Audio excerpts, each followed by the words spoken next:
ஆண்டவரே, சிலுவையிலிருந்து இறுதியாக 7ஆம் முறையாக உம்மிடமிருந்து வெளிப்பட்ட வார்த்தைகள் எல்லாம் நிறைவேறிற்று. நீர் சாகும் நேரம் வந்துவிட்டது. 3 மணி நேரத்திற்கு மேல் சிலுவையிலே தொங்கிக் கொண்டிருக்கிறீர். தவிர்க்க முடியாத நிலை உம் சாவை எல்லாம் நிறைவேறிற்று என்கிறீர். கோதுமை மணி மண்ணில் விழுந்து மடிந்தால்தான் மிகுந்த பலனளிக்கும். நீரும் பலன் கொடுக்க தொடங்கிவிட்டீர். சாவிலிருந்து வாழ்வுக்கு கடந்து செல்லும் நிலை இந்த நிலை. தலை சாய்க்கும் முன் எல்லாம் நிறைவேறிற்று, முடிந்துவிட்டது என்று நிறைவோடு சொல்லுகின்றீர். சாவை ஏற்றவர் வாழ்வு மாறுகிறது என்று தான் சொல்ல வேண்டுமே தவிர முடிந்துவிட்டது என்று சொல்லக்கூடாது. ஒரு நம்பிக்கையாளர் சாவை வாழ்வு முடிந்துவிட்டது என்று நினைக்கக்கூடாது. வாழ்வு மாறுகிறது என்று தான் நினைக்க வேண்டும். இருளின் உச்சத்தில் இறை வார்த்தை நிறைவேறுகின்றது. உம் வாழ்வு, உம் பணி நிறைவு பெறுகின்றது. தந்தையின் வல்லமை உம்மை ஆட்கொள்ளுகின்றது. தந்தையோடு ஒன்றிணைகின்றீர்.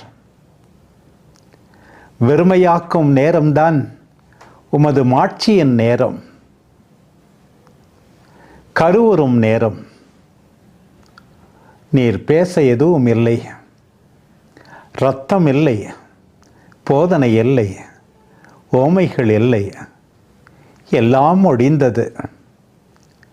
மீட்போம், ஒப்புரவோம் இப்போது உதயமாகின்றது. உம் பிரசன்னத்தில் நம்பிக்கை கொள்கின்றவர்கள் எல்லாருக்கும் பங்கு உண்டு. சில சூழ்நிலைகள், அனுபவங்கள் ஒவ்வொரு நாளும் நான் ஏற்றுக்கொள்ள வேண்டியதாயிருக்கிறது. சில காரியங்களை செய்து முடிக்க வேண்டியிருக்கிறது. சில காரியங்களை புதைக்க வேண்டியிருக்கிறது. என் சாவின் போதும் என் வார்த்தைகள் எல்லாம் நிறைவேறிற்று எனும் வார்த்தைகள் அவசியமாகின்றது. என் பணியை நிறைவு செய்தல் என் தனிப்பட்ட நம்பிக்கை பயணம். நற்செய்தி என்னால் மாட்சி பெறுவது காத்திருக்கின்றது. ஆண்டவரே, என் நடத்தையால், செயல்பாடுகளால் நற்செய்தி மதிப்பீடுகளை நிறைவாக வாழச் செய்யும்.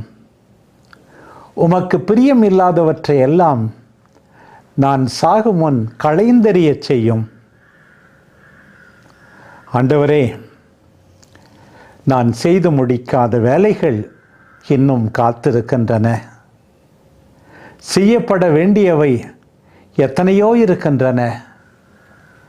பலன் தராத, அழிவுக்கு இட்டு செல்லுகின்ற மனப்பாங்கை என்னிடமிருந்து அகற்றியருளும்.